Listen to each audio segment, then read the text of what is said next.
ਚੁੰਨੀਆਂ ਲੱਥਦੀਆਂ ਵੇ, ਇੱਜ਼ਤ ਵਾਲਿਆਂ ਦੀ ਚੁੰਨੀਆਂ ਨਹੀਂ ਲੱਥਦੀਆਂ। ਇੱਕ ਭੁੱਖ ਦੀ ਵਜ੍ਹਾ ਤੋਂ ਚੁੰਨੀਆਂ ਵੀ ਲੱਥ ਗਈਆਂ। ਮੇਰਾ ਦਿਲ ਕਰਦਾ ਮੈਂ ਆਪਣੇ ਬੱਚਿਆਂ ਨੂੰ ਸੜਕਾਂ ਤੇ ਬਿਠਾ ਲਵਾਂ। ਸਰਦਾਰੀ ਦੇ ਮਰਨ ਦੀ ਖਬਰ ਆਵੇ, ਮੇਰੇ ਕੋ ਕੁਛ ਨਹੀਂ ਹੈਗਾ, ਮੇਰੇ ਕੋ ਕੁਛ ਨਹੀਂ ਹੈਗਾ। ਉਹਦੀ ਮਰਨ ਦੀ ਖਬਰ ਆਵੇ, ਇਹ ਲੰਡੇ 'ਚ ਮੇਰੀ ਚੁੰਨੀ 5 ਰੁਪਏ ਦੀ ਵੀ ਵਿਕੀ ਨਾ, ਮੈਂ ਵੇਚ ਕੇ ਨਾ ਕਿ ਮੈਂ ਸਰਦਾਰੀ ਦੇ ਮਹਾਨੇ ਵੰਡਣੇ ਖੁਸ਼ੀ ਦੀ ਵਜ੍ਹਾ। ਅਸੀਂ ਰੋਜ਼ ਮੰਨਨੇ ਨੇ, ਇੱਕੋ ਦਫਾ ਮੰਨਣਾ ਵੇ। ਇਹ ਪਿਛਲੇ ਪਾਸੇ ਲਾਰੀਆਂ ਤੇ ਵੰਡਦੇ ਪਏ ਸੀ ਲੰਗਰ। ਮੈਂ ਲੰਗਰ ਲੈਣ ਗਈ, ਮੈਂ ਏਡੀ ਲੰਮੀ, ਉਹ ਕਹਿੰਦਾ ਬਾਜੀ ਲਾਈਨ 'ਚ ਲੱਗੋ।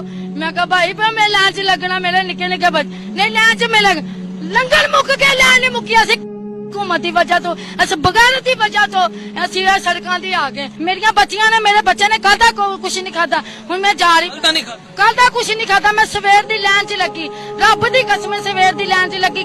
बच्चे राशन मुक गया, लंगर मुक गया, लाइन नहीं मुकी। मैं फिर अग सर गया, वेखो पैदल तुरदी जा रही, किथे दादा पिया दा सरकार है, उत्थे मैं जा रही पैदल। गुरबत ही इन्नी मारी गई, महंगाई ने मार दिता, जी हुकूमत आई इन्हें मार दिता। मैं अपने बच्चों को रोज की समझानी है, मैं अपने बच्चों को यह समझानी है, तुसी सरदारी नवाज शरीफ नूं वोट पाया ना,